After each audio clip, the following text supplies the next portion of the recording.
దేవుని నామానికి మహిమ కలుగును గాక. ప్రియ దేవుని బిడ్డలారా, ప్రతి ఉదయకాలం ఈ దినం దేవుని వాగ్దానం చూస్తున్నా ప్రియ దేవుని బిడ్డలందరూ ప్రత్యేకమైన వందనాలు. దేవుని బిడ్డలారా, మీ అందరూ బాగున్నారా? కాబట్టి ఈ దినం దేవుడు మనకి ఏ వాక్కునిచ్చి లేవనెత్తుతున్నాడు చూద్దాం. పరిశుద్ధ లేఖన గ్రంథంలో కీర్తనలు 122వ దావీదు కీర్తన మొదటి 2 వచనాలు చదువుకుందాం. యెహోవా మందిరమునకు వెళ్ళుదామని జనులు నాతో అన్నప్పుడు నేను సంతోషించితిని. యెరూషలేమా, మా పాదములు నీ గుమ్మంలో నిలుచుచున్నవి. యెరూషలేమా, బాగుగా కట్టబడిన పట్టణం వలె నీవు కట్టబడి ఉన్నావు. ఇక్కడ దేవుడు మనకు తెలియజేస్తున్న బలమైన వాక్కు, మందిరముకు వెళుదామని జనులు నాతో అన్నప్పుడు నేను ఎంతో సంతోషించానని ఇక్కడ భక్తులు మాట్లాడుతూ ఉన్నాడు. యెరూషలేమా, బాగుగా కట్టబడిన పట్టణమా, మా పాదములు నీ గుమ్మంలో నిలిచి ఉన్నాయి, నీ గుమ్మంలో నిలుచుచున్నవి అనే మాట ఇక్కడ భక్తుడు రాస్తూ ఉన్నాడు. నీ గుమ్మంలో నిలిచి ఉన్నవనే మాట రాస్తూ ఉన్నాడు. యెరూషలేమును ప్రేమించి వారు వర్ధిల్లుతారని దేవుని వాక్కు మనకు సెలవిస్తుంది కనుక యెరూషలేము అంటే మందిరం. దేవుని బిడ్డారా, యెరూషలేమునకు సాదృశ్యం ఈ దినాల్లో మందిరము, దేవుని సన్నిధి కనుక దేవుని సన్నిధిని ఎక్కువగా ప్రేమించండి. దేవుని సన్నిధిలో ఉండడానికి, ఆయన గుమ్మంలో, మందిరంలో గుమ్మంలో అడుగు పెట్టడానికి ఇష్టపడండి. దేవుడు మిమ్మల్ని ఆశీర్వదిస్తాడు, మిమ్మల్ని గొప్ప చేస్తాడు, మీకు మంచి కార్యాలను దేవుడు తలపెడతాడు.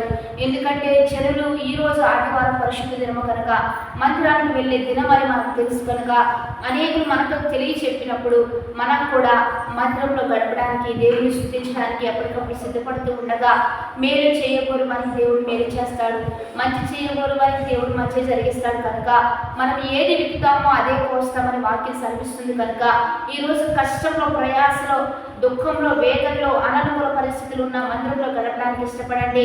మీరు ఏది విత్తుతారో ఆ పంట మీరు అద్భుతంగా కోసుకోబోతున్నారు. మీరు ఏది కష్టంలో, శ్రమలో దేవుని సన్నిధిలోకి వెళ్ళి దేవుని ఆరాధించడానికి సిద్ధపడుతూ మేలు చేస్తారో, యెహోవాను స్తుతించడం మంచిది కనుక అది మనం స్తుతిస్తూ ఉండగా అది దేవుడు మనకు మంచిగా మారుస్తాడు, ఆశీర్వాదంగా మారుస్తాడు, దీవెనగా మారుస్తాడు. కాబట్టి ఆదివారం కనుక ఖచ్చితంగా మందిరానికి వెళ్ళడం, దేవుని స్తుతించడం, దేవుని నామాన్ని గొప్ప చేయడం, ఇలాంటి మంచి పనులు చేస్తూ దైవికంగా దీవించబడదాం, ఆశీర్వదించబడదాం. వాగ్దానాన్ని బట్టి ప్రార్థన చేద్దాం.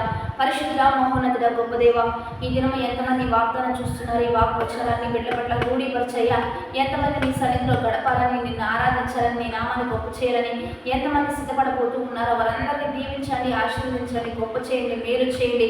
బ్రతుకు దినంలన్నిటా కృపాక్షేమం ఉండునట్లుగా సహాయం చేయమని ప్రభువైన యేసుక్రీస్తు నామమున పేరట అడిగి వేడుకొని ప్రార్థిస్తూ నామం గొప్ప తండ్రి, ఆమేన్. కాబట్టి మంచిగా లైక్, షేర్, కామెంట్ చేద్దాం.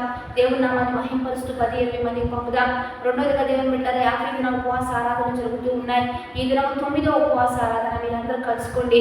50 దినాలు బలమైన విడుదల, అద్భుతాలు, వాక్యం ద్వారా, ఆరాధన ద్వారా ఎన్నో గొప్ప కార్యాలు జరిగించబడుతూ ఉంటాయి కనుక మీరందరూ కలుసుకోండి.